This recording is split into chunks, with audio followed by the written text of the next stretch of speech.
నమస్కారం ఎన్ న్యూస్ కి స్వాగతం ముందుగా హెడ్లైన్స్ పెనుసుల లక్ష్మీ నరసింహస్వామి సేవలో మాజీ ముఖ్యమంత్రి చంద్రబాబు నాయుడు ప్రత్యేక హెలికాప్టర్ లో గోనుపల్లికి రోడ్డు మార్గంలో పెంచల కోనకు విచ్చేసి ప్రత్యేక పూజలు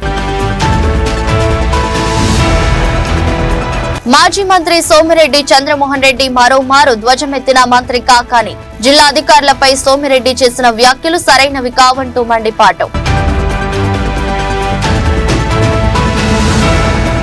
వైసీపీని వీడుతున్న నేతలకు ఎమ్మెల్యే ప్రసన్న మాస్ వార్నింగ్ పగా ప్రతీకారాలు తీర్చుకుంటానని ఘాటైన వ్యాఖ్యలతో హెచ్చరికలు మరోసారి వైసీపీ ప్రభుత్వమేనని తానే ఎమ్మెల్యేనని ధీమా వ్యక్తం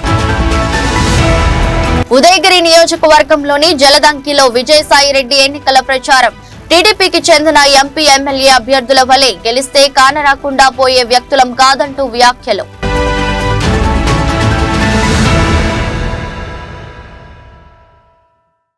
నెల్లూరు జిల్లా రాపూరు మండలంలో వెలసి ఉన్న ప్రముఖ పుణ్యక్షేత్రం పెంచలకోన పెనుసుల లక్ష్మీ నరసింహస్వామి ఆలయాన్ని మాజీ ముఖ్యమంత్రి తెలుగుదేశం పార్టీ అధినేత నారా చంద్రబాబు నాయుడు సందర్శించారు. ఎన్నికల ప్రచారాలకు ముందుగా సంప్రదాయంగా స్వామివారి దర్శనానికి విచ్చేశారు.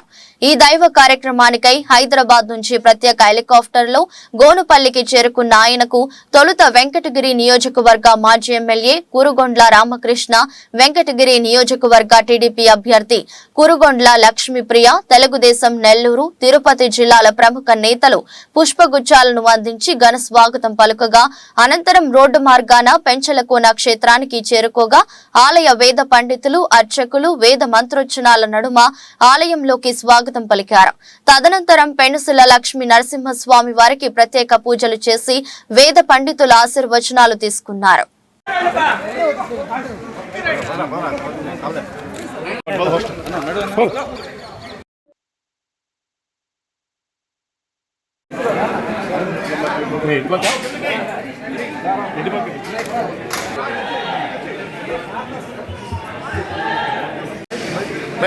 బయటకు వచ్చేయండి.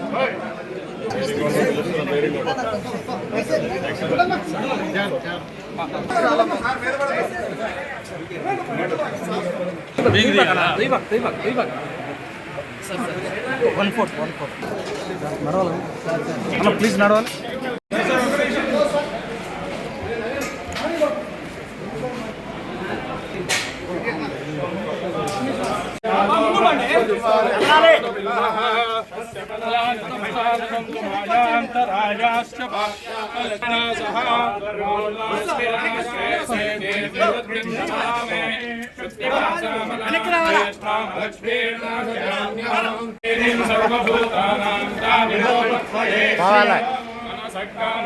బాబు త్రియంబాసయమే కులే మాతరం పద్మమాలిని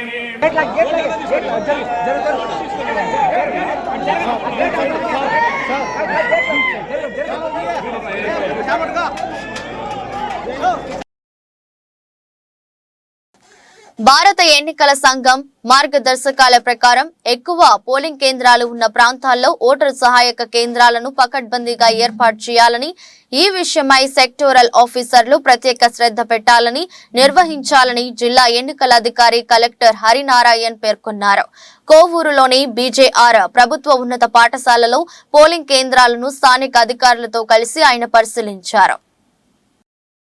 ఈ సందర్భంగా కలెక్టర్ మీడియాతో మాట్లాడుతూ అన్ని పోలింగ్ కేంద్రాల్లో ఓటర్లందరూ ఎటువంటి అసౌకర్యం లేకుండా ప్రశాంతంగా తమ ఓటు హక్కును వినియోగించుకునేందుకు పక్కాగా అన్ని ఏర్పాట్లను ముందస్తుగానే చేపడుతున్నట్లు చెప్పారు.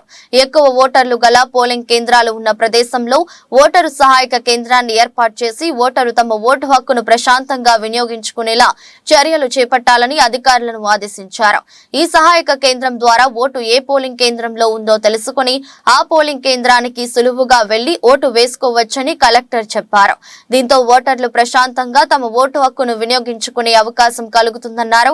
అలాగే పోలింగ్ కేంద్రాల్లో మౌలిక వస్తువులపై దృష్టి సారించామని, వేసవికాలం దృష్ట్యా ఎండ, వడగాలుల నుంచి ఓటర్లకు ఇబ్బందులు లేకుండా టెంట్లు ఏర్పాటు చేయడం, తాగునీరు అందుబాటులో ఉంచడం వంటి సౌకర్యాలు కల్పించినట్లు చెప్పారు. ప్రతి కేంద్రంలో వికలాంగుల రాకపోకలకు ఇబ్బందులు లేకుండా ర్యాంపుల ఏర్పాటు, విద్యుత్ లైట్లు, ఫ్యాన్లు ఏర్పాటు చేయాలని సూచించారు. పోలింగ్ కేంద్రంలో ఏర్పాట్లపై సెక్టోరల్ అధికారులు ప్రత్యేక దృష్టి పెట్టాలని, అన్ని ఏర్పాట్లు ముందుగానే సమకూర్చుకోవాలని సూచించారు. రాష్ట్రంలోని ప్రతి వర్గ అభివృద్ధికి అత్యున్నత బాటలు వేసిన ఏకైక ప్రభుత్వం వైఎస్ఆర్ కాంగ్రెస్ పార్టీ ప్రభుత్వం మాత్రమేనని ప్రతి పౌరుడు గుర్తెరిగి సార్వత్రిక ఎన్నికలలో ఓటు వేయాలని రాజ్యసభ సభ్యులు నెల్లూరు పార్లమెంట్ వైసీపీ అభ్యర్థి వేణుంబాక విజయసాయి రెడ్డి పిలుపునిచ్చారు.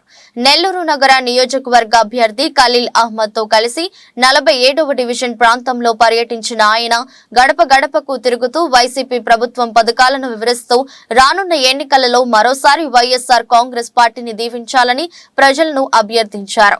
తమ వైఎస్ఆర్ కాంగ్రెస్ పార్టీకి ఆవిర్భావం నుండి అండగా నిలుస్తున్న నెల్లూరు జిల్లా కోసమే ప్రత్యేకంగా మేనిఫెస్టోను రూపొందించడం జరిగిందని, 2024 ఎన్నికలలో గెలుపొందితే అత్యున్నతంగా అభివృద్ధి చెందిన జిల్లాగా నెల్లూరును మారుస్తామని వెల్లడించారు.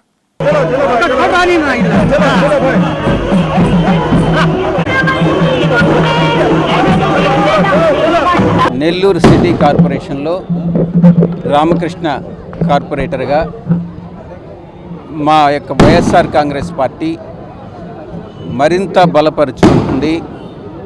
ఈ వార్డుని 2 రోజుల పాటు, ఈరోజు రేపు ఒక్కరోజు వదిలేసి మళ్ళీ ఎల్లుండి 2 రోజుల పాటు ఈ వార్డులో, ఎందుకనంటే ఈ వార్డు అత్యంత ప్రధానమైనటువంటి వార్డుగా భావించి 2 రోజుల పాటు మా యొక్క నేను పార్లమెంట్ అభ్యర్థిగా, ఖలీల్ అహ్మద్ అసెంబ్లీ అభ్యర్థిగా ఇక్కడి నుంచి రాబోయే సార్వత్రిక ఎన్నికల్లో పోటీ చేస్తున్నాము. ఈ యొక్క వార్డు యొక్క ప్రాధాన్యత, ఇక్కడ నివసిస్తున్నటువంటి సామాజిక వర్గాల ప్రాధాన్యతను దృష్టిలో పెట్టుకొని అగ్నికుల క్షత్రియాస్ కానీ, బలిజ సామాజిక వర్గం కానీ, విశ్వబ్రాహ్మణ సామాజిక వర్గం కానీ, వైశ్య సామాజిక వర్గం కానీ, ఈ ముస్లిం సామాజిక వర్గం, వీళ్ళందరినీ దృష్టిలో పెట్టుకొని 2 రోజుల పాటు ఇక్కడ, రేపు ఒక్కరోజు వేరే ఉదయగిరికి వెళ్తూ ఉన్నాం. మేము 2 రోజుల పాటు ఇక్కడ ప్రచారం చేసి పార్టీని మరింత బలోపేతం చేసుకొని ఈ వార్డులో 100% కైవసం చేసుకోవాలన్నటువంటి ఉద్దేశంతో మేము ముందుకెళ్తా ఉన్నాం. Thank you. రైతులకు సోమిరెడ్డి చంద్రమోహన్ రెడ్డి చేసిన ద్రోహాలను ఊరూరు తిరిగి వివరిస్తూ 5వసారి కూడా సోమిరెడ్డిని చిత్తుగా ఓడించేందుకు సోమిరెడ్డికి ఇవే చివరి ఎన్నికలుగా చేయడానికి తాను సిద్ధంగా ఉన్నానని రాష్ట్ర వ్యవసాయ శాఖ మంత్రి కాకాని గోవర్ధన్ రెడ్డి పేర్కొన్నారు. నెల్లూరు నగరంలోని మంత్రి క్యాంపు కార్యాలయంలో విలేకరుల సమావేశం ఏర్పాటు చేశారు. ఆయన మాజీ మంత్రి సోమిరెడ్డి చంద్రమోహన్ రెడ్డిపై మరోసారి తీవ్ర స్థాయిలో ధ్వజమెత్తుతూ విమర్శలు గుప్పించారు. సోమిరెడ్డికి టికెట్ ఇవ్వకపోతే తాను ఎవరిపై విమర్శలు చేయాలని బాధపడ్డానని, టీడీపీలో సీనియర్ నాయకులుగా ఉన్న సోమిరెడ్డికి 3వ జాబితాలో టికెట్ కేటాయించడం తనకు ఆనందంగా ఉందని, ఇకపై సోమిరెడ్డి అవినీతిని బట్టబయలు చేస్తూ రంజుగా తన ప్రచారాన్ని సాగిస్తానని వెల్లడించారు. రాజకీయ పరిమితి చెందిన సోమిరెడ్డి జిల్లా అధికారులపై తీవ్ర స్థాయిలో విమర్శలు గుప్పించడం సరైన పద్ధతి కాదన్నారు. 5 కోట్ల విలువైన తెల్లరాయి త్రవ్వకాలు జరిపి స్టాక్ చేశారని ఆరోపించిన సోమిరెడ్డి 5 కోట్లు తెలిస్తే ఆ తెల్లరాయినంతా ఆయనకు స్వాధీనపరిచేలా ప్రభుత్వాన్ని, ఎన్నికల సంఘాన్ని కోరుతానని, అందుకు సోమిరెడ్డి సిద్ధమా అంటూ సవాల్ విసిరారు. అక్రమ మైనింగ్ పై ఎన్నికల కమిషన్ కు ఫిర్యాదు చేయడం కాదని, సోమిరెడ్డికి దమ్ముంటే సిపిఐ విచారణ కోరాలని డిమాండ్ చేశారు. జిల్లాలో జరిగినటువంటి క్వార్జ్ మైనింగ్ మీద నీకు చిత్తశుద్ధి ఉంటే, నీకు ధైర్యం దమ్ము ఉంటే నువ్వు సిబిఐ విచారణ కోరగలవా? సింపుల్ కదా. విచారణ మీద, అవినీతి మీద విచారణ జరగాలి కదా. నా పాత్ర ఉందా, నీ పాత్ర ఉందా, ఇంకొకరి పాత్ర ఉందా, ఎవరి పాత్ర ఉందా అనేటువంటిది తేలాలి కదా.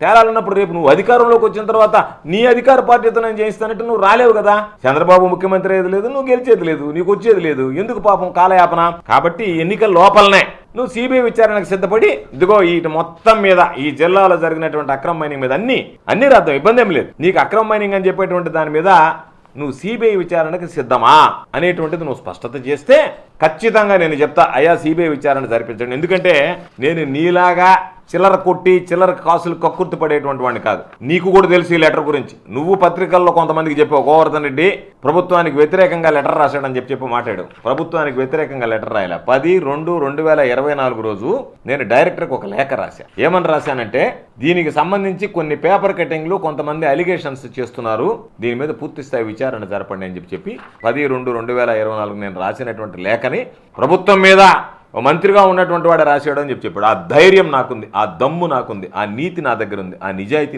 నా దగ్గర ఉంది. కాబట్టి నువ్వు ఏ రోజు నీ మీద ఏదన్నా నీ ప్రభుత్వంలో విచారణ చేయించుకోవడానికి సిద్ధపడాలి. వస్తే చేస్తానంటున్నావు. వస్తే ఎందుకు? ఇప్పుడు ఏడు నువ్వు సిద్ధమా చెప్పు.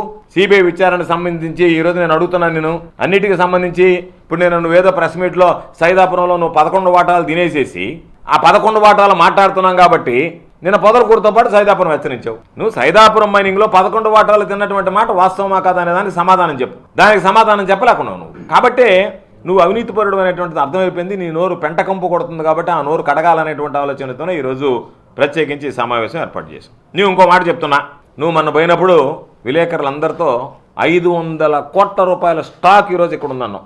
నేను ప్రభుత్వంతో మాట్లాడతా, ఎలక్షన్ కమిషన్తో మాట్లాడతా. నువ్వు 5 కోట్ల రూపాయలు దాన్ని కొనుగోలు చేయడానికి సిద్ధంగా ఉన్నావా? 2 సున్నాలు కొట్టేద్దాం. 500 కోట్ల రూపాయలు అన్నావు అక్కడ. నీ బ్రతుకు నీతి నిజాయితీ అనేటువంటి బ్రతుకైతే, నీ బ్రతుకులో నీతి నిజాయితీ ఉంటే నువ్వు చెప్పినటువంటి మాట మీద నిలబడతావా? 500 కోట్లు అన్నావు. 500 కోట్లు 5 కోట్ల రూపాయలకు నేను కొంటాను ఆ సరుకు అని చెప్పి నువ్వు రటనగా రాసి ఆ సరుకు రిలీజ్ చేయించి కోర్టు ద్వారానే ఆ సరుకు నీకే ఇస్తాం. ఈరోజు లెటరీ 5 కోట్ల రూపాయలకు 500 కోట్ల రూపాయలు కదా, 495 కోట్ల రూపాయల పాపం ఎలక్షన్ వచ్చింది. ఎలక్షన్ల పాపం నీకు ఖర్చులకు ఉంటుంది. ఎవడికోవాడికి మామూలుగా దాన్ని కుదపెట్టుకో డబ్బులు తెచ్చుకోవచ్చు, అంత పెద్ద స్టాక్ ఉంది. ఇంతకన్నా నీకు ఆఫర్ ఏమని చెప్పు, బంపర్ ఆఫర్. పాపం నువ్వు అడక్క తిని ఎంత అడక్క తింటే నీకు 495 కోట్లు మిగులుతాయి? మిగలవు కదా. నువ్వు జీవితకాలం అడక్క తిన్నా కూడా 495 కోట్లు నీకు మిగలవు కదా. కాబట్టి ఈరోజు నీకు అవకాశం ఉంది. 500 కోట్లు అన్నావు, 5 కోట్ల రూపాయలకు నేను సిద్ధం అని చెప్పి డైరెక్టర్కి లెటర్ రాయి. నేను ప్రభుత్వంతో మాట్లాడతా, ఎలక్షన్ కమిషన్కి పెడదాం. ఏమైనా ప్రభుత్వానికి వచ్చేటువంటి రాబడి అధికారులు వాటిని కాపలా గాయలేరు, పాపం ఆయన ఏదో దోలుకుంటానంటున్నాడు అని చెప్పి నువ్వు తీసుకెళ్ళేదానికి అవకాశం ఉంటుంది. నువ్వు ఆ చిత్తశుద్ధి ఉంటే నువ్వు ఒక మనిషిని పెట్టుకో అక్కడ, ఎవరన్నా మళ్ళీ వేరే వాళ్ళు ఎత్తకపోకుండా పెట్టి నువ్వు ఆ విధంగా ఉంటే చెప్పు. నేను అడిగేది అనేక సందర్భాల్లో చెప్పే, ఈరోజు చెప్పడం కాదు. నువ్వు నీరు చెట్టులో దోచుకున్నావు, రైతు రథం పేరిట దోచుకున్నావు. దౌర్భాగ్యుడా, జన్కో యాష్ పాండ్ పాపం తీసుకొచ్చి దేవరదెబ్బ గిరిజన కాలనీల దగ్గర పెట్టి ఇప్పుడు మన దగ్గరికి పోయి వాళ్ళ దగ్గరికి పోయి ఏడ్చి వచ్చావు. అందుకే నేను యాష్ పాండియన్ అని పేరు కూడా బిరుదు కూడా ఇచ్చినారు నీకు ఆ ప్రాంతం వాళ్ళు. అక్కడ ఉన్నటువంటి జన్కో కాంట్రాక్టర్లు ఎవరైనా ఉంటే వాళ్ళు బెదిరించి తరిమేశావు. అధికార పార్టీ అయిన తర్వాత వాళ్ళు వచ్చి నా దగ్గరకు వచ్చి చెప్తే కాంట్రాక్టర్లు, నేను ఆ రోజు జన్కో ఎండీగా ఉన్నటువంటి శ్రీధర్ గారికి ఫోన్ చేసి చెప్తే, ఈ రోజు ఏ విధంగా ఐఏఎస్ఎల్ని ఐపీఎస్ఎల్ నువ్వు బెదిరించావో ఆ రోజు జెన్కో ఎండీ శ్రీధర్ దగ్గరికి పోయి మీకేం సంబంధం, మీరు బిల్లులు ఆపడానికి అని చెప్పి ఆ బిల్లులు మొత్తం కొట్టేయడానికి ప్రయత్నం చేస్తే ఆపి ఆ కాంట్రాక్టర్లకు న్యాయం చేశా. కాబట్టి వీటిల్లో అన్నిటి మీద నువ్వు సిబిఐ విచారణకి సిద్ధమా చెప్పు. నా మీద సిబిఐ విచారణ జరిగింది కోర్టు కేసులో, నేను సిద్ధమని చెప్పా. సిబిఐ క్లీన్ చిట్ ఇచ్చింది. నాకేమి సంబంధం లేదు, జాన్కో కాంట్రాక్టర్లు నేను చేయలేదు, నీరు చెట్టులు నేను డబ్బులు తినలేదు, రైతులతో నాకు సంబంధం లేదు, దేవరదెబ్బ గిరిజన కాలనీలో ఆ రోజు యాష్ బాండ్ పెట్టడానికి నా పాత్ర లేదు. వీటన్నిటి మీద నువ్వు సిబిఐ విచారణకు సిద్ధంగా ఉన్నావు చెప్పు. సరే, నీ పాడుగాల నువ్వేదో తిన్నావు, అయిపోయింది దరిద్రం. పోని కొని కోర్టు మీదనే నిలబడు. వీటన్నిటి మీద నేను నిలబడలేను. ఎందుకంటే అయ్యా ఇదేదో తిన్నాను, దరిద్రం అయిపోయింది, అదేదో మన ఎలక్షన్లో ఖర్చు పెట్టుకున్నాను, ఈ మధ్య ఖర్చులకి అయిపోయిందని అంటావేమో. అది అయిపోతే అయిపోయింది, దరిద్రం వదిలేద్దాం, ఎందుకు పాపం ఏడుస్తుంటావు. మళ్ళీ దీని మీదైనా నిలబడగలవా? క్వాడ్జీకి సంబంధించినటువంటి దాని మీదైనా ఈరోజు నువ్వు సిబిఐ విచారణకు నిలబడేటువంటి దమ్ము ధైర్యం నీకుందా? రాయగలవా? లెటర్ రాయి, నేను కూడా రాస్తాను నీతో పాటు. పూర్తి స్థాయి విచారణ జరిపిద్దాం. ఎవరి పాత్ర ఉందో బయటకు వస్తుంది, ఎవరు దోషులో తేలుతారు, నీ పాత్ర ఏందో బయటకు వస్తుంది, నువ్వు తీసుకున్నటువంటి ముడుపులు ఏందో కూడా ప్రజలకు తెలుస్తాయి. నువ్వు ఎంత దౌర్భాగ్యుడు అంటే ఈరోజు నీకు సిగ్గు లేకుండా మాట్లాడుతున్నావు. నువ్వు తోలుతున్నటువంటి దొంగ ఇసుక ట్రాక్టర్లో తెలుగుదేశం పార్టీ వాళ్ళు తోలే ట్రాక్టర్లు వెంకటాచలం పోలీస్ స్టేషన్ ముందు ఉన్నాయి. నువ్వేమనుకున్నావు? ఇసుక తోలంగానే నువ్వే కంప్లైంట్ ఇచ్చావు. ఏమని ఇచ్చినావు? ఇసుక తోలుతున్నారన్నారు. పోలీసు వాళ్ళు పోయి పట్టుకొచ్చారు. పట్టుకొస్తే ఎవరు అయ్యి? నీకు సంబంధించినటువంటి వాళ్ళు, నీ పార్టీకి సంబంధించినటువంటి వాళ్ళు. గతంలో ఇసుక తోలింది ఎవరు? అసెంబ్లీలో చెప్పా, నేను ఫోటోతో సహా చూపించా. ఏమని? ఇదిగో సూరాయపాలెం రీచ్లో నీకు సంబంధించినటువంటి వ్యక్తి ఇదిగో ఇసుక తోలుతున్నాడు అని చెప్పాను నేను. అదే వ్యక్తి ఇక్కడ గ్రావెల్ తోలుతా వెంకటాచలం దగ్గర యాక్సిడెంట్ అయితే అందరికి వాట్సాప్లో పెట్టావు. నువ్వు గుర్తుందో గుర్తులేదో? ఎందుకంటే నీకు సిగ్గు, నీ బ్రతుకే సిగ్గు లేనటువంటి బ్రతుకు, నీది ఒక బ్రతుకే కాదు. వాట్సాప్లో పెట్టి తెల్లవారికల్లా వాటిని రిమూవ్ చేసి పారేసాడు రాత్రికి రాత్రి. కారణం ఏంది? అది బుజ్జినాయుడికి సంబంధించినటువంటిది, నీకు సంబంధించినటువంటిది అయ్యేటప్పుడు ఆయన దాచిపెట్టి నువ్వు బయట పెట్టబాకే విషయం అని చెప్పి యాంటిసిపేటరీ బెయిల్ తెచ్చుకున్న దాకా దాచిపెట్టుకున్నావు. నువ్వు నీ బ్రతుకు అట్లాంటిది. మీరు మిసాలు మెలేసినా తొడలు కొట్టినా ఛాలెంజ్లు చేసినా ఏం కాదని ప్రజలేమి అమాయకులు కాదని అన్ని గమనిస్తూనే ఉన్నారని నగర ఎమ్మెల్యే అనిల్ కుమార్ యాదవ్ పై Nellore city TDP in charge doctor Ponguru Narayana సెటైర్లు వేశారు. నెల్లూరు నగరంలోని 40వ డివిజన్లోని మూలాపేట, కొండదిబ్బ తదితర ప్రాంతాల్లో బాబు ష్యూరిటీ భవిష్యత్కు గ్యారంటీ కార్యక్రమాన్ని నిర్వహించిన ఆయన ఇంటింటికెళ్లి ప్రజల్ని ఎంతో ఆప్యాయంగా పలకరిస్తూ అమ్మా మీ సమస్యలు చెప్పండి, నేను రాగానే అన్ని పరిష్కరిస్తానని హామీ ఇస్తూ రానున్న ఎన్నికల్లో సైకిల్ గుర్తుకి ఓటు వేసి ఎమ్మెల్యేగా తనను, ఎంపీగా వేమిరెడ్డి ప్రభాకర్ రెడ్డిలను భారీ మెజారిటీతో గెలిపించాలని ప్రజల్ని అభ్యర్థించారు. 2014 నుంచి 2019 వరకు జరిగిన అభివృద్ధిని, 2019 నుంచి 2014 వరకు జరిగిన డెవలప్మెంట్ ని ప్రజలే కంపేర్ చేసుకుంటున్నారని తెలిపారు. ప్రజలేమి అమాయకులు కాదని, మీరు మీసాలు మెలివేసినా తొడలు కొట్టినా ఛాలెంజ్ చేసినా ఏం కాదు, అవి కేవలం పేపర్లో, టీవీలో వస్తే ఆ రోజే బాగుంటాయని వైసీపీ నేతలకి ఆయన చురకలంటించారు. ప్రజలకి కావాల్సినవి అవి కాదని, డెవలప్మెంట్, మౌలిక వస్తువులని తెలిపారు. టీడీపీ హయాంలోనే వేసిన ఎండ్ టు ఎండ్ రోడ్లు వల్లే ఈ రోజు దుమ్ములేని నెల్లూరు నగరంగా మారిందని గుర్తు చేశారు. పెద్ద పెద్ద కంపెనీలతో మాట్లాడి హై క్వాలిటీ రోడ్లు వేయడం జరిగిందన్నారు. ఇంకో ప్రధాన సమస్య దోమలేనని, ఎక్కడికెళ్లినా ప్రజలు దోమల ప్రాబ్లమే నా దృష్టికి తీసుకువస్తున్నారన్నారు. దోమలు పోవాలంటే ముందు కొట్టడమే, కాలువల్లో క్లీన్ చేయటం కాదన్నారు. ప్రజలు అమాయకులు కాదు, ఏదో మాటలు చెప్పి మీసాలు మెలేసి తొడగొట్టి ఇవన్నీ ఛాలెంజ్లు చేసి వాటి వల్ల ఉపయోగం లేదు. అవన్నీ టెంపరీగా టీవీలో, పేపర్లలో చూసుకొని ఆ రోజు ఆనందించడమే. వాళ్ళకి రియల్గా కావాల్సింది సర్వీసెస్, వాళ్ళకి కావాల్సిన సదుపాయాలు కావాలి. వాళ్ళు ఏం సదుపాయాలు కోరుకుంటారు? చక్కటి రోడ్లు, ఎండ్ రోడ్లు వేసాం ఆ చివరి నుంచి ఈ చివరి వరకు. అది వేయటంలో కారణం ఏంటంటే దుమ్ము లేని నెల్లూరు నగరం కావాలని. ఈరోజు మనం ఉన్నాం, ఈ రోడ్డు ఎంత చక్కగా ఉందంటే ఆ ఎండ్ రోడ్ వేసే, అదే ఎండ్ రోడ్ వేయకుండా ఉంటే ఇప్పుడు ఇంతమంది ఇక్కడ తిరుగుతున్నారు. ఒక 20 అడుగులు ఇప్పుడున్న రోడ్లలో ఒక 15 అడుగులు సిమెంట్ రోడ్ వేసి మిగతా అట్నే వదిలేసి ఉంటే ఇంతమంది తిరుగుతూ ఆ మట్టి మీదకి పోయి కాళ్ళతో తొక్కి ఆ మట్టిని మళ్ళీ రోడ్డు మీద తీసుకురావటం, దాన్ని మళ్ళీ వెనకాల వాళ్ళు తొక్కటం, దుమ్ములు వేయటం ఇస్తుంది. అదేవిధంగా 2 వెహికల్స్ వచ్చాయనుకోండి, ఒక వెహికల్ ఖచ్చితంగా రోడ్డు దిగాల్సిందే. రోడ్డు దిగినప్పుడు అక్కడున్న మట్టిని ఆ చక్రాలతో తీసుకొని మళ్ళీ సిమెంట్ రోడ్డు మీద తీసుకురావటం, వెనకాల వచ్చే వెహికల్స్ దాన్ని తొక్కినప్పుడు ఆటోమేటిక్ దుమ్ము లేస్తుంది. సో దుమ్ము లేని నగరం చేయటం కోసమే ఎండ్ రోడ్లు వేసాం. బహుశా నెల్లూరులో ఇంతవరకు ఎప్పుడు ఎండ్ రోడ్డు వేయాలి. అది 60 అడుగులున్నా, 80 అడుగులున్నా, 90 అడుగులున్నా, 40 అడుగులున్నా, 20 అడుగులున్నా. అందుకని ఈరోజు రోడ్లు ఇలా ఉన్నాయి. ఇప్పుడు ఈ రోడ్డు నేను యాక్చువల్గా వచ్చినప్పటి నుంచి నడుస్తూ వస్తున్నాను. హై క్వాలిటీ, అది కూడా క్వాలిటీ హై క్వాలిటీతో చేయించాం. పెద్ద పెద్ద కంపెనీలు ఎల్ఎన్టీ, షాపుంజీ, మెగా, టాటా వాళ్ళ దగ్గర చేయించాం క్వాలిటీ కోసంగా. రెండవది దోమలు లేని నగరం. మీకు అందరికీ తెలుసు, ఎక్కడికి పోయినా దోమలు 6 గంటలు అయితే ఎక్కడికి పోయినా వాళ్ళు దోమలు వచ్చేది మీరు చూపిస్తారు, సార్ ఇది పరిస్థితి అంటారు. దోమలు పోవాలంటే పర్మనెంట్ సొల్యూషను మందు కొట్టడం అది కాదు. మందు కొట్టడం, క్లీన్ చేయడం, క్లీన్ అంటే చేస్తారు, సరిగా చేయరు.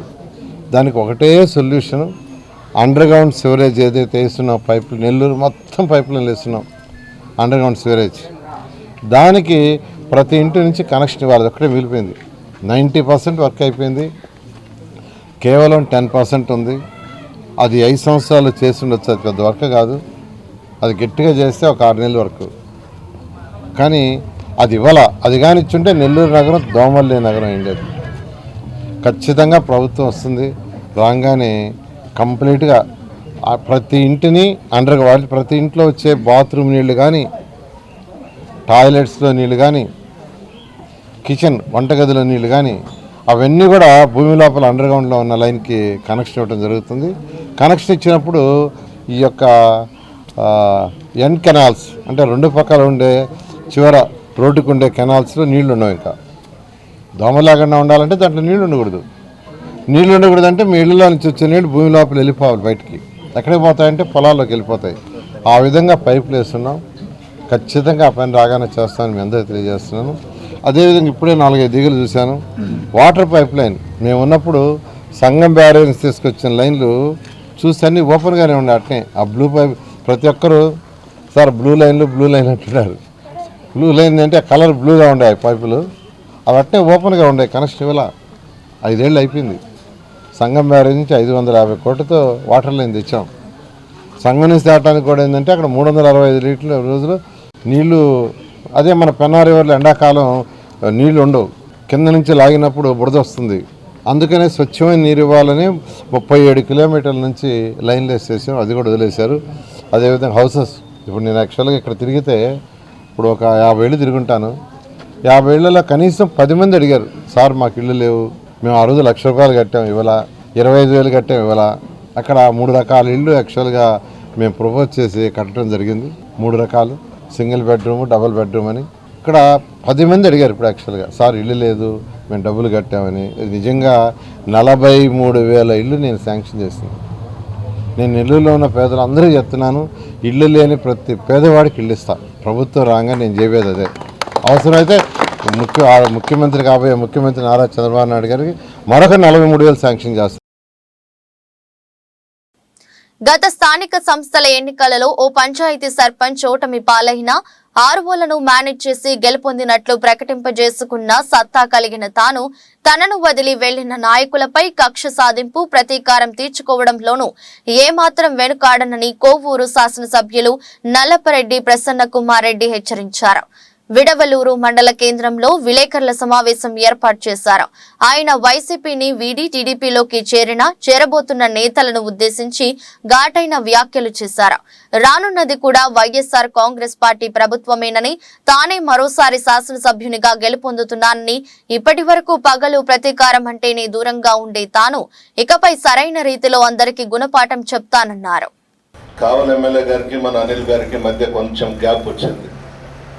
అది కలపాలనే ఉద్దేశంతో విజయసాయి రెడ్డి గారు పిలిపించడం జరిగింది విపిఆర్ గెస్ట్ హౌస్కి. ఆ గెస్ట్ హౌస్లో విజయసాయి రెడ్డి గారి రూమ్లో నేను, వేమిరెడ్డి ప్రభాకర్ రెడ్డి, అనిల్, రంగన్న మేమంతా కూర్చున్నాం. మేము కూర్చోగానే మొట్టమొదట ప్రభాకర్ రెడ్డి మాట్లాడింది, అనిల్ నాకు నమస్కారం పెట్టలేదు అన్నాడు. మేము 61 నుంచి రాజకీయాల్లో ఉంది మా కుటుంబం, చెప్పి నమస్కారం పెట్టించుకునేది ఏంది? ఇదే మాకు అర్థం కాల. నాకు కూడా నవ్వు వచ్చింది, కానీ పెద్ద ఆయన కదా, ఆయన ఏదో మాట్లాడుకుంటున్నాడు లేదు. పదే విజయసాయి రెడ్డి అన్నతో అనిల్ నాకు నమస్కారం పెట్టలేదు, అనిల్ నాకు నమస్కారం పెట్టలేదు, ప్రసన్న అనిల్ నాకు నమస్కారం పెట్టలేదు.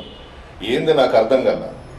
గౌరవంగా ఎదుట వ్యక్తి ప్రతిపక్ష నాయకుడైనా సరే 2 చేతులెత్తి నమస్కారం పెడతాం. అనిల్ చాలా మంచి వ్యక్తి, నాకు తెలిసి ఆ విధంగా చేసి ఉండడు. ఎవరు కనబడ్డా, అనిల్ కన్నా చిన్నవాళ్ళు కనబడ్డా కూడా బాగా భుజం మీద చెయ్యేసి బాగా మాట్లాడి దగ్గరకు తీసుకుంటాడు. నాకే ఆశ్చర్యం వేసింది, ఏంది ఇతను ఇట్లా మాట్లాడుతూ ఉన్నాడు అని. ఆయన ఈరోజు ఒక ముస్లిం మైనారిటీకి టికెట్ ఇచ్చినారని చెప్పేసి అలిగి జగన్మోహన్ రెడ్డి గారి మీద పార్టీలో నుండి బయటకు వెళ్ళిపోయినాడు. చెప్తే చాలా ఉన్నాయి, నేను కానీ అవన్నీ కూడా చెప్తే ఈ ప్రభాకర్ రెడ్డి నెల్లూరు జిల్లాలో కాదు కదా, రాష్ట్రం వదిలే వెళ్ళిపోతాడు. కానీ చెప్పదలుచుకోలే, అంత దూరం నేను వెళ్ళను. ప్రజలే కోర్టులో శిక్ష వేయబోతున్నారు. ఈ కోవూరులో కానీ ఆయన నిలబడ్డ 7 నియోజకవర్గాల్లో కానీ ప్రజలే శిక్ష వేస్తారు కోర్టులో అతనికి, జగన్మోహన్ రెడ్డి గారికి చేసినటువంటి అన్యాయానికి. మీరేందమ్మా మాట్లాడేది? అవినీతి రహిత పాలన చేస్తాం, బొచ్చులో పాలన చేస్తాం, ఏం మాట్లాడుతున్నారు మీరు? ఏ రోజైనా ప్రజల్లోకి వచ్చారా మీరు? అడుగుతున్నానమ్మా, నీ 2వ భర్తను అడుగుతున్నాను, ప్రశాంతమ్మ చెప్పు, నీకు 2వ భర్తే కదా? అవినీతి రహిత పాలన చేస్తానంటున్నావు కోవూరులో, ఏం చేస్తావు నువ్వు? సామాన్యుల్ని మీ ఇంట్లోకి రానివ్వగలుగుతారా? ఎస్, 3 గేట్లు దాటిపోవాలి మీ ఇంట్లోకి రావాలంటే, మా అనిల్ చెప్పినట్టు. మీరెక్కడ కలుస్తారు? మీరంతా కోటీశ్వరులతో స్నేహాలు చేస్తారు, పెద్ద పెద్ద ధనవంతులు కావాలి మీకు, పెద్ద పెద్ద కాంట్రాక్టర్లతో స్నేహాలు మీకు. సామాన్య ప్రజలు వస్తే మీరు అసలు పలకరిస్తారా? చెప్పండి. ఎందుకు ఇప్పుడేదో వచ్చి నడమంత్రపు సిరి వ్యవహారాలు చేస్తూ మీ స్థాయి ఏందో మీరేందో ఒకసారి గుర్తించుకోండి. ఇప్పుడేదో డబ్బు వచ్చేసింది, ప్రజలను కొనుక్కోవచ్చు, ప్రజలను కొనేస్తే ఓట్లు ఇచ్చేస్తారు, మనం ఎమ్మెల్యేలు అయిపోతాం, ఎంపీలు అయిపోతాం, కలలు గంటా ఉన్నారు. ప్రజలు రాజకీయ నాయకుల కన్నా తెలియగల వాళ్ళు. ఎప్పుడు ఏ నిర్ణయం తీసుకోవాలో, ఎవరి వల్ల లబ్ధి పొందారో నిజాయితీగా ఉంటారు ప్రజలు, గౌరవం కలిగిన వాళ్ళు ప్రజలు. మీలాగా ఎప్పుడు పడితే అప్పుడు గొడుగులు మార్చడం, డ్రామాలు ఆడడం, నాటకాలు ఆడడం చేత కాదు ప్రజలకి. నాయకులను, కార్యకర్తలందరినీ కూడా, మా కుటుంబ సభ్యులందరినీ కూడా క్షమాపణ కోరుతున్నా. మన పార్టీ అధికారంలోకి వచ్చిన తర్వాత కొంతమంది దొంగల్ని, వెధవల్ని మన పార్టీలో చేర్చుకుని తప్పు చేశాను. ఈ 5 సంవత్సరాలు నన్ను ఉపయోగించుకున్నారు. ఎంత సంపాదించారో కూడా నా దగ్గర లిస్ట్ ఉంది. ఈరోజు వేమిరెడ్డి ప్రభాకర్ రెడ్డి వాళ్ళ ఇళ్ళకి పోయి 1 కోటి ఇస్తాను, 2 కోట్లు ఇస్తాను అని అంటే డేట్స్ ఫిక్స్ చేసుకొని ఉన్నారు పార్టీలో చేరేదానికి. వెళ్ళిపోండి. నేను తప్పు చేశాను, పొరపాటు చేశాను. అసలు అటువంటి వెధవల్ని పార్టీలో చేర్చుకోవడమే నేను చేసిన పెద్ద పొరపాటు. భవిష్యత్తులో ఈరోజు నన్ను నమ్ముకున్న నాయకులు కానీ, కార్యకర్తలు కానీ, మా కుటుంబ సభ్యులు కానీ ఎవరిని వదులుకోను. మరలా రాబోయేది మా ప్రభుత్వమే. జగన్మోహన్ రెడ్డి గారు మరలా ముఖ్యమంత్రి కాబోతున్నారు. మేమంతా ఎమ్మెల్యేలను కాబోతా ఉన్నాం. మీలాంటి దరిద్రులని, వెధవల్ని నా గడప కూడా తొక్కనివ్వని మనస్సాక్షిగా చెప్తా ఉన్నాను. భగవంతుని మీద ప్రమాణం చేసి చెప్తా ఉన్నాను. నమ్మి దగ్గరకు తీస్తే గొంతుకు వస్తారా? ఏం తప్పు చేశాను నేను? ఏం అన్యాయం చేశాను మీకు? మిమ్మల్ని ఏమన్నా కష్టపెట్టానా? నా మొహం అడ్డం పెట్టుకొని డబ్బు సంపాదించుకున్నారు మీరు 5 ఏళ్లలో. మీరు ఏమి చెప్తే అది చేశాను. మీ పంచాయతీలో సర్పంచ్ ఓడిపోతే కూడా గెలిచినట్టు ప్రకటించాను నేను. నా గొంతుకు వస్తారా? ఏం తప్పు చేశాను చెప్పండి. కుట్రలు, కుతంత్రాలు చేయడం నా చేత కాదు. అభిమానిస్తాను, దగ్గరకు తీసుకుంటాను, నా సొంత కుటుంబ సభ్యుల్లాగా దగ్గరకు తీసుకుంటాను. అన్యాయం చేయడం, ద్రోహం చేయడం ఇవన్నీ నాకు చేత కాదు. ఉన్నది మాట్లాడతాను. ఎవరైనా తప్పు చేస్తే నువ్వు ఈ విధంగా తప్పు చేసావో సరిదిద్దుకోమని చెప్పి చెప్తానే కదా. కక్ష సాధింపులు అనేవి నా దగ్గర లేవు, కానీ ఇంకా చేస్తా. మీరు ఈరోజు నాకు చూపించారు కదా వేమిరెడ్డి ప్రభాకర్ రెడ్డి దగ్గర డబ్బులకు అమ్ముడు పోయి, నేనేందో చూపిస్తా, ప్రసన్న కుమార్ రెడ్డి అంటే ఏందో చూపిస్తా భవిష్యత్తులో మీకు. ఆత్మకూరు శాసనసభ్యులు వైఎస్ఆర్ కాంగ్రెస్ పార్టీ ఆత్మకూరు శాసనసభ అభ్యర్థి మేకపాటి విక్రమ్ రెడ్డికి సొంత మండలంలోనే భారీ స్థాయిలో నిరసన సెగ తగిలింది. మర్రిపాడు మండలం చిన్న మాచనూరు పంచాయతీలో ఎన్నికల ప్రచారంలో నిర్వహిస్తున్న సమయంలో గ్రామస్తులు, గ్రామానికి చెందిన మహిళలు వైసీపీ అభ్యర్థి మేకపాటి విక్రమ్ రెడ్డి ఎన్నికల ప్రచారాన్ని అడ్డుకుని గత 5 ఏళ్లుగా తమ గ్రామానికి ఏమి అభివృద్ధి చేశారని ఓట్లు అడుగుతున్నారంటూ విరుచుకుపడ్డారు. తాగునీరు, సాగునీరు లేకుండా అల్లాడుతుంటే ఏం పరిష్కారం చూపారంటూ మహిళలు నిలదీశారు. గత 5 ఏళ్లుగా కనీసం సీసీ రోడ్లు, వీధి దీపాలు వేయలేని రాజకీయ నాయకులు దేనికంటూ విక్రమ్ రెడ్డిని ఘాటుగా ప్రశ్నించారు. దీంతో వైసీపీ అభ్యర్థి విక్రమ్ రెడ్డి గ్రామస్తులు, మహిళల ప్రశ్నలకు సమాధానం చెప్పలేక అక్కడి నుండి జారుకునే ప్రయత్నం చేసి అక్కడి నుండి వెళ్లిపోయారు.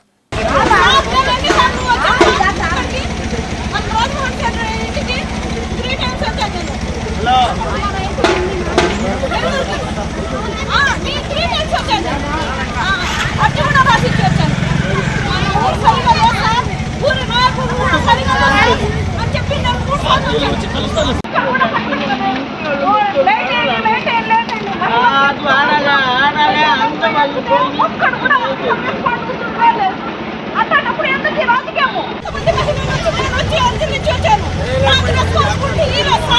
అసలు ఈ ఊర్లో వాటర్ సమస్య సక్రమంగా లేదు. పోతా ఉంటది, వస్తా ఉంటది. రోడ్డు సమస్య మాకు లేదు. చేస్తే ఏంటి లేదు, మీరు కూడా నడుస్తారు కదా. చెరువులోకి నీళ్లు కావాలి సార్. ఇప్పుడు 5 సంవత్సరాలు అయింది ఎక్కి, మాకు చెరువులోకి నీళ్ళు వచ్చాయా? 10 సంవత్సరాలు ఆయన ఎక్కి చిన్న 10 ఏళ్ళు ఆయన ఎక్కిండు. ఆయన ఏమన్నా నీళ్ళు తెచ్చిండా? ఏం 5 ఏళ్ళు ఎక్కిండు, ఏం నీళ్ళు తెచ్చిండా? ఇప్పుడు సంవత్సరాలు నీళ్ళు ఎక్కడికో వెళ్తున్నాయి సార్. ఇక్కడ మరిపాడు కానీ ఇక్కడ ఎంత సార్ నీళ్ళు వచ్చేది? మేము మీటింగ్ జరిగి కోట్లు ఖర్చు పెడతాం సార్. అక్కడ ఆ కోట్లు మాకు నీళ్ళు వస్తాయి సార్. పూర్తిగా తెలియదు అనుకుంటాను, చెప్తాను 5 నిమిషాలు అయితే అంత మా ఊరికి చేసింది మాకేం కాదు. ఇప్పుడు చదివాను కదా, 5 సంవత్సరాలు ఏం చెప్పాము?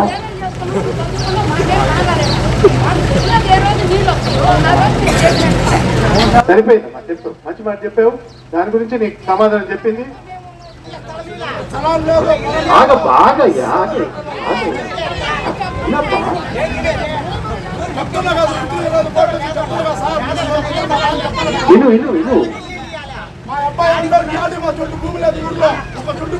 నేను చెప్పేది విన్నావా లేదా? నేను చెప్పేది వినయ్యా, చెప్పేదాకి నువ్వు రెవెన్యూ సమస్యలు బాగా ఎక్కువగా ఉన్నాయని చెప్పేసి చెప్పడం జరిగింది. ఈ ఒక్క సంవత్సరంలోనే చర్యలు తీసుకున్న తర్వాత ఈ పంచాయతీలో చుక్కల భూమి దాదాపు మీరందరూ చూస్తే ఈ గ్రామాన్ని మీదే దాదాపు 22 కోట్లు ఖర్చు పెట్టారు. ఈ అడిగిన పనులంతా ఇవన్నీ చూస్తే ఇంకా 6 కోట్లు ఖర్చు పెట్టి ఇవన్నీ పనులు అయిపోవాలని చెప్పి మీ అందరూ. కానీ ఒక ప్రజా అడిగినట్టు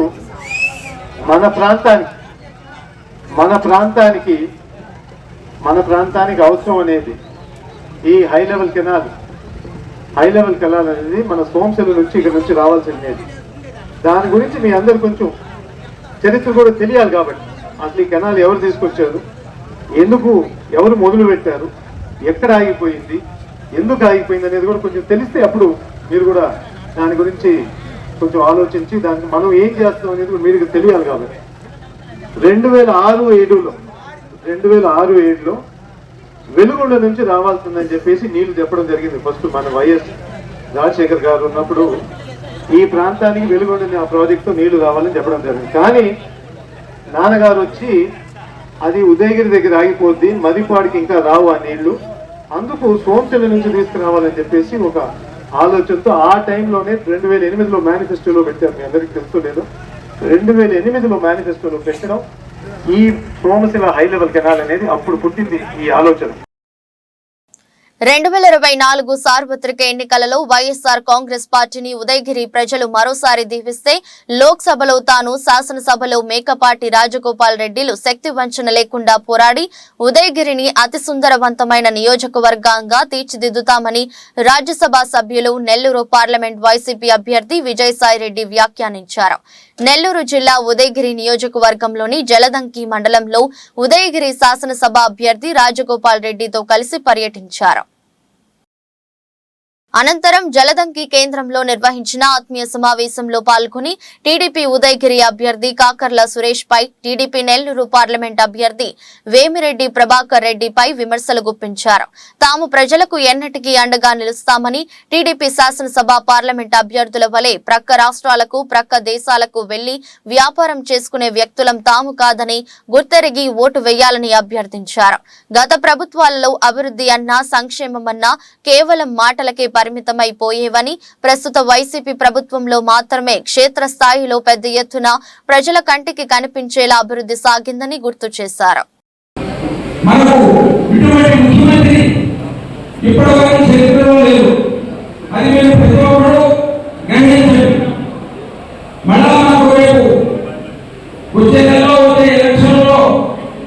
మనం ఆయన మంచి మెజార్టీతో గెలిపించాలి ఖచ్చితంగా. అదే కాకుండా మన ఉదయం కాన్స్టిట్యూన్సీలో అప్పుడప్పుడు అక్కడక్కడ నాకు ఒక చిన్న రిపోర్ట్స్ వస్తున్నాయి.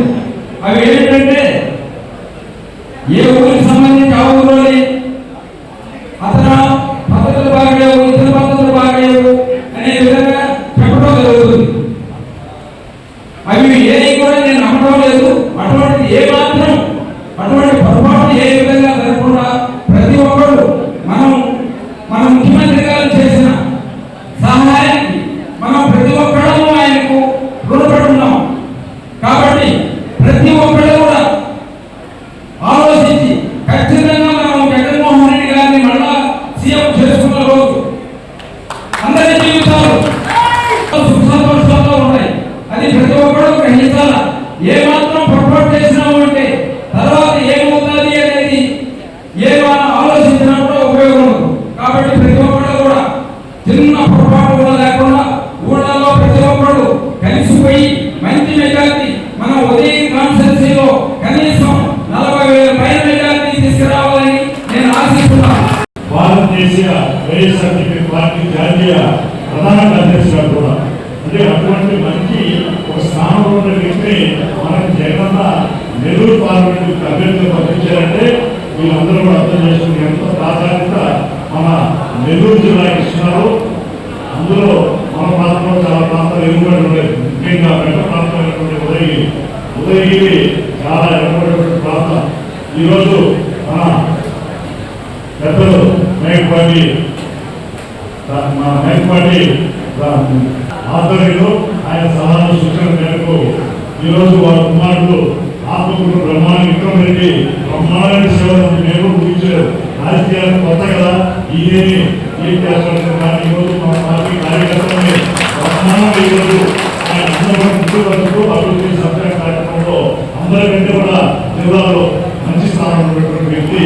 అదేవిధంగా రాజగోపాలను కూడా కొత్తగా రాజకీయాన్ని కాదని వాళ్ళ కుటుంబం నేపథ్యం ఉంది. వాళ్ళ రాజమోహన్ రెడ్డి అన్న జీవనంలో ఇప్పుడు విజయసాయి రెడ్డి గారు ఎంపీగా వస్తున్నారు కాబట్టి ఎంతైనా ఆయన మన వినపడినటువంటి ఉదయకి ఆయన చేయవలసిన అవసరం. మేమందరం ఈరోజు రాజగోపాల్ అన్న వినపడం గతంలో మనకు వచ్చినటువంటి మెజారిటీ కంటే కూడా మీరు నడుపించి అత్యధిక మెజారిటీ జగనానికి కానుగా మన రాజగోపాల్ 5 సంవత్సరాల పాటు మన జగన్మోహన్ రెడ్డి గారు చేస్తున్నటువంటి ఈ ప్రజా కార్యక్రమాలకు జననేతగా మనం ఎంపీ గారిని మన రాజగోపాల్ ఎమ్మెల్యేగా జగన్మోహన్ రెడ్డి గారికి బహుమతిగా ఇవ్వాల్సినటువంటి సమయం ఆశించాలి. కాబట్టి ప్రతి పార్టీ కూడా కార్యకర్తలే ఎన్నికలు లాంటి కార్యకర్తలు నాయకులు లేని పార్టీ అందరూ సాగించలేదు. కాబట్టి అందులో ఉదయగిరి రాజకీయ చైతన్యం కలిగినటువంటి ప్రాంతం ప్రమాణంగా కాబట్టి మీరందరూ కూడా వాళ్ళిద్దరిని అత్యధిక మెజారిటీలో గెలిపించాలని చెప్పి కూడా మిమ్మల్ని అందరూ ఈ సభా సందర్భంగా ప్రార్థిస్తూ నేను ఎన్ఆర్ఐ కాదు, అన్న ఎన్ఆర్ఐ కాదు, నాన్ రెసిడెంట్ ఇండియన్ కాదు. తెలుగుదేశం పార్టీ అభ్యర్థి Kakarla Suresh NRI, non resident Indian. Telugu Desam party విమర్శించేటటువంటి వ్యక్తులు కొంచెం మైండ్ అప్లై చేయాలి. ఎక్కడో విదేశంలోనూ నివసించేటటువంటి వ్యక్తుల్ని తీసుకొచ్చి ఇక్కడ అభ్యర్థిగా నిలబెట్టి ఎన్నికలు పూర్తయిన తర్వాత కాకర్లో సురేష్ వెళ్ళిపోతాడా అమెరికాకో, లండన్కో, లేకపోతే ఇతర దేశాలకో, సాయి రెడ్డి అన్న రాజగోపాల్ అన్న వెళ్ళిపోతారా? మీరే అర్థం చేసుకోండి. ఇంకొక విషయం కూడా చెప్తా ఉన్నా, నాకేం వ్యాపారాలు లేవు. 365 రోజులు రాజకీయాలే. నేను నెల్లూరులో ఉన్నా, నెల్లూరులో కానీ లేకుంటే సీఎం గారి దగ్గర ఉంటా, సీఎం గారి దగ్గర లేకుంటే ఢిల్లీలో పార్లమెంట్లో ఉంటా. అంతేగాని వేరే ఎక్కడ ఏం లేదు, ఏం లేదు. ఎల్లప్పుడూ కూడా నేను కానీ అన్న రాజగోపాల్ గారి ఇద్దరు కూడా తప్పకుండా 365 రోజులు మీ యొక్క ప్రజాసేవలోనే ఉంటామని సభాముఖంగా విజయవాడలో కానీ విశాఖపట్నంలో కానీ మనం విశాఖపట్నానికి సీఎం గారు ఎక్కడుంటారో అక్కడ ఉన్నప్పుడు కానీ ఢిల్లీలో ఉన్నప్పుడు కానీ నాకు నెల్లూరులో ఉన్నటువంటి కార్యాలయంలో వీడియో కాన్ఫరెన్స్ లో కానీ టెలిఫోన్ లో కానీ మీ అందరికీ నేను అందుబాటులో ఉంటానని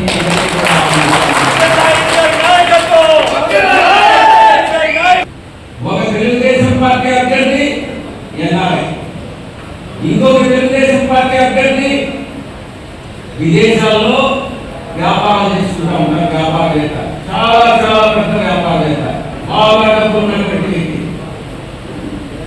దుబాయ్లో వ్యాపారాలు ఉన్నాయి, ఆఫ్రికాలో వ్యాపారాలు ఉన్నాయి, ఇండోనేషియాలో వ్యాపారాలు ఉన్నాయి. గత 4-5 సంవత్సరాల కాలంలో ఎన్ని రోజులు మీ యొక్క తెలుగుదేశం పార్టీ అభ్యర్థులు ఇండియాలో ఉన్నారు, నెల్లూరులో ఉన్నారు అనేటువంటి స్టాటిస్టిక్స్ బయటింది. మీకే అర్థమవుతా ఉంది వీళ్ళు నిజంగా తెలుగుదేశం పార్టీ అభ్యర్థులుగానే మనం ఎన్నుకుంటే వీళ్ళు నిజంగా ప్రజల్లో ఉంటారా, ప్రజలు సేవ చేస్తారా, లేకుంటే విదేశాల్లో వాళ్ళ వ్యాపారాలు చేసుకుంటారా, వాళ్ళ యొక్క పదవిని ఉపయోగించుకొని అన్నటువంటి విషయాన్ని మీరు గమనించుకోవాల్సిందిగా మీ అందరికీ కూడా విజ్ఞప్తి చేసుకుంటా ఉన్నారు. మీరందరూ కూడా మనస్ఫూర్తిగా దేవుని సాక్షిగా మేము కూడా ప్రమాణం చేసి చెప్తా ఉన్నాం, మీ యొక్క ప్రజలకు సేవ చేసుకునేటువంటి భాగ్యం కలిగించినటువంటి జగన్మోహన్ రెడ్డి గారికి, పార్టీకి, మీ అందరికీ కూడా పేరు పేరున ధన్యవాదాలు తెలియజేసుకుంటూ, కృతజ్ఞతలు తెలియజేసుకుంటూ నారాయణ విద్యా సంస్థల జీఎం వేమిరెడ్డి విజయభాస్కర్ రెడ్డి ఆధ్వర్యంలో నెల్లూరు నగరం 49వ డివిజన్ కి చెందిన పలువురు యువత టీడీపీ తీర్థం పుచ్చుకున్నారు. ఈ సందర్భంగా గోమతి నగర్ లోని నారాయణ క్యాంపు కార్యాలయంలో మాజీ మంత్రి డాక్టర్ పొంగూరు నారాయణ సమక్షంలో యువత తెలుగుదేశం పార్టీలో చేరారు. వీరికి నారాయణ పార్టీ కండువాలు కప్పి సాదరంగా ఆహ్వానించారు. పార్టీలో చేరే ప్రతి ఒక్కరికి సముచిత గుర్తింపు ఉంటుందని భరోసా కల్పించారు. ఒక్క తెలుగుదేశం పార్టీలోనే యువతకు ఉన్నత భవిష్యత్తు ఉంటుందని చెప్పారు. యువతకు ఉద్యోగాలు రావాలంటే ఖచ్చితంగా చంద్రబాబు సీఎం కావాల్సిందేనన్నారు. రానున్న ఎన్నికల్లో ప్రజలు యువత సైకిల్ గుర్తుకి ఓటు వేసి టీడీపీని అధికారంలోకి తీసుకురావాలని ఆయన కోరారు.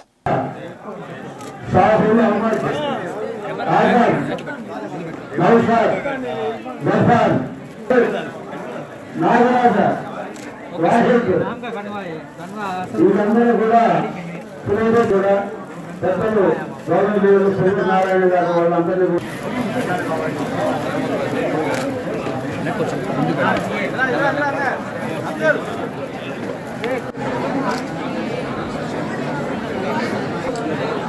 Okay sir.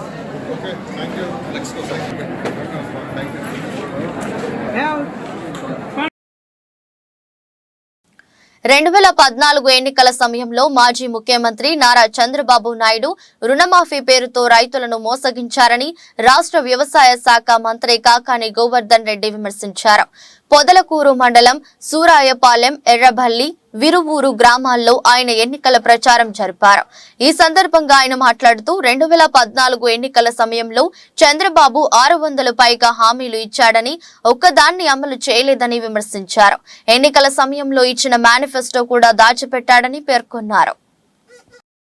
రైతుల రుణమాఫీ చేయలేదు సరికదా, ఎగ్గొట్టేందుకు కోటయ్య కమిటీ కమిషన్ నియమిస్తూ దానిపై సంతకం పెట్టాడని విమర్శించారు. సర్వేపల్లి నియోజకవర్గంలో అభ్యర్థిని నియమించడానికి చంద్రబాబు భయపడుతున్నాడని తెలిపారు.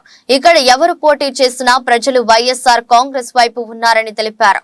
అయితే ఎన్నికల ప్రచారంలో భాగంగా విచ్చేసిన మంత్రి కాకాని గోవర్ధన్ రెడ్డికి విరువూరులో ఆ గ్రామ మాజీ సర్పంచ్ బచ్చల సురేష్ కుమార్ రెడ్డి ఆధ్వర్యంలో ఘన స్వాగతం లభించింది. మహిళలు కోలాటం ప్రదర్శిస్తూ స్వాగతం పలికారు. అలాగే గజమాలలతో సత్కరించారు. కుంకుమ తిలకాలు దిద్ది హారతులిచ్చారు. 2024 మరలా తిరిగి ఎన్నికలు వచ్చాయి. ప్రతి ఒక్కరూ ఆలోచన చేసుకోవాల్సినటువంటి సమయం. ఎందుకు ఈ మాట చెప్పాను అంటే 2014 ముందు బీజేపీ, జనసేన, తెలుగుదేశం 3 పార్టీలు కూటమిగా ఏర్పడి ఈ రాష్ట్రంలో మాకు అధికారం ఇవ్వండి, అన్ని వర్గాలకి అన్ని స్థాయిల్లో మేలు చేస్తాము అని చెప్పి ప్రజల ముందుకు రావడం జరిగింది. ప్రజలు ఆ రోజు ఆదరించారు. బీజేపీ, జనసేన, తెలుగుదేశం పార్టీ కూటమికి అధికారాన్ని అప్పచెప్పారు. చంద్రబాబు నాయుడు ముఖ్యమంత్రి అయ్యాడు. ఒక్కసారి మీరందరూ గుర్తు చేసుకుంటే 2014 ఎన్నికలకు ముందు చంద్రబాబు నాయుడు చెప్పినటువంటి దాదాపుగా 600 పైచీలకు హామీలు ఉన్నాయి. నాకు గుర్తులేదు, మీకు గుర్తులేదు. మనం ఎక్కడ గుర్తుంచుకుంటామోనని చెప్పి ఆయన ఇచ్చినటువంటి హామీలకు సంబంధించినటువంటి మేనిఫెస్టోను కూడా దాచిపెట్టుకున్నాడు. అయితే 1-2 గుర్తుండేటువంటిది అందరికీ రైతులకు సంబంధించి రుణమాఫీ చేస్తానన్నాడు. అధికారంలోకి వచ్చాడు. అధికారంలోకి వచ్చిన తర్వాత ఏం చెప్పాడంటే చంద్రబాబు మొట్టమొదటి సంతకం రైతులకు సంబంధించి రుణమాఫీ మీద చేస్తానని చెప్పి రుణమాఫీ మీద సంతకం పెట్టలే.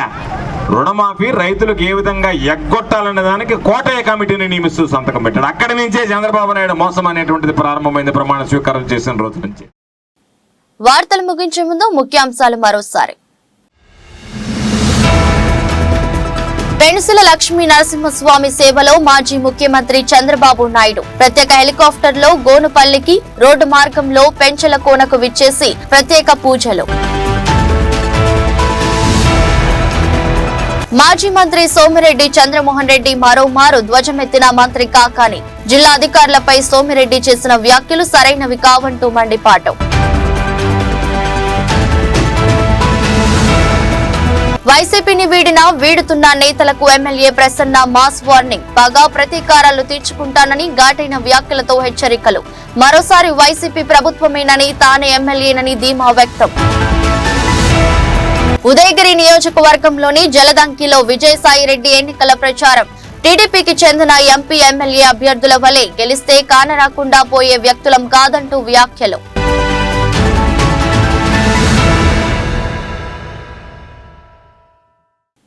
ఈ వార్తలు ఇంతటితో సమాప్తం. నమస్కారం.